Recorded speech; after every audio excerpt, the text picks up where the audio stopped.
All the guys that follow my channel for regular realize that I'm doing a series on pigs, but I picked up another one, that guy in the back. And what we're going to do with that one is we're going to do a whole roaster. It's all about the same size as the ones I've been raising, but we picked him up just this last week. So we'll have him for about a week, just kind of get him mellowed out, get at least all the food that I know he's eating, some apples right now, into him. So I'm going to kind of walk through the process of doing a whole spit roasted pig. He's guessing as about 125 pounds, so at least that's what the estimate on him is. So anyway, I'm just going to walk you through it.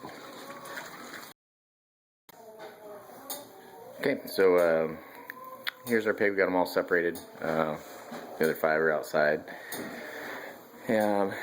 Basically what I'm going to do now is just get this place all cleaned up. Important things for that: rain gear for butchering and for pig pen cleaning. But anyway, get it all cleaned up, get him sprayed off and kind of scrubbed down.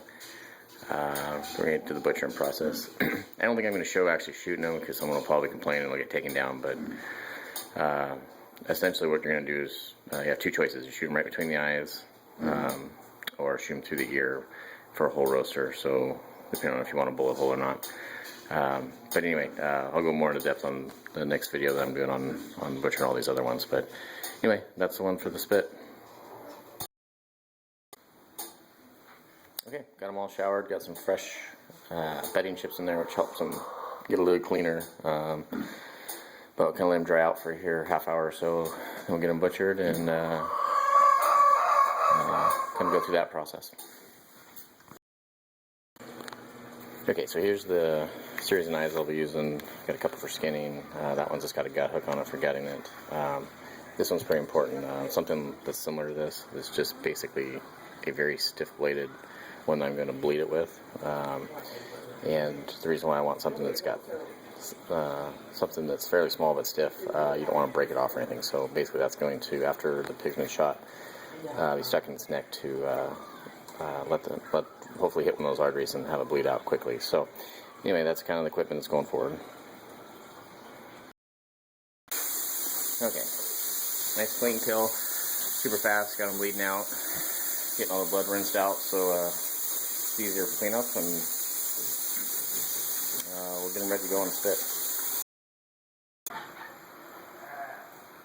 Since we're not skinning them, we can't use the hocks to lift them by, so we're still going to use the gambrel. We're going to use some straps, and we're going to get them up in the air and get them cleaned up.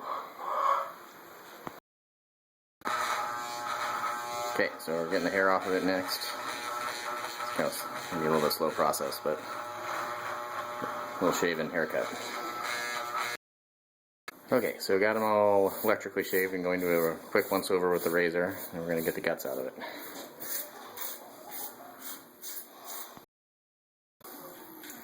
Okay, got them all gutted out. Got a piece of rebar down through the windpipe and out the mouth. It helps it drain any water that we're cleaning it up with, any extra blood. But it's getting pretty close. Need to get it cold and on some ice, and one last rinse. Okay, just getting them all rinsed off. Gotten it all shaved down. This is the spit pipe that's going to go on. Carved a hole right above its butt, which it'll go through for a little better center of gravity. And we're going to get it on some ice.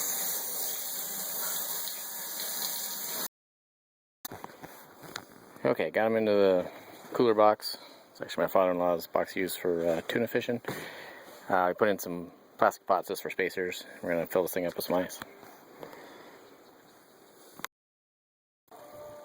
Okay, got them all iced down. This thing's got a lid that goes on top of it, and it'll be good to go. We'll get her going in the morning. So I'm going to show you a little bit of the setup that theoretically. This guy is just a big brick oven basically. This pole is the one that's actually going to go through the pig. There's one through it now, so when it riggers, we'll be able to slide this one through, hopefully somewhat easy tomorrow.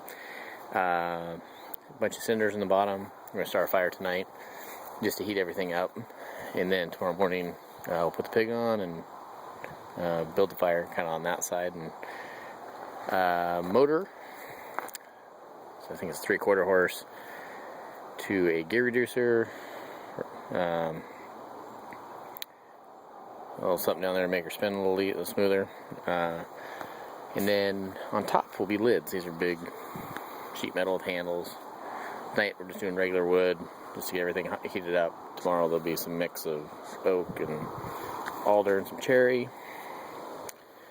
The way this thing is strapped on here, since this is going to be its maiden run, it's got hinges here, so we can lift back to adjust the belt tension as need be. And then we're still trying to figure out the end piece, so we'll see what that looks like in the morning as far as what's holding that end. But anyway, let's gonna get a fire going here pretty soon and figure out the last of the details.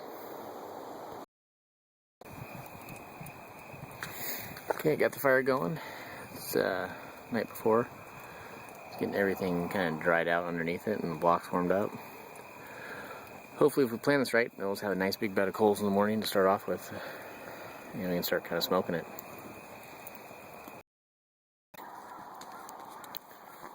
Okay, so we're up and at it.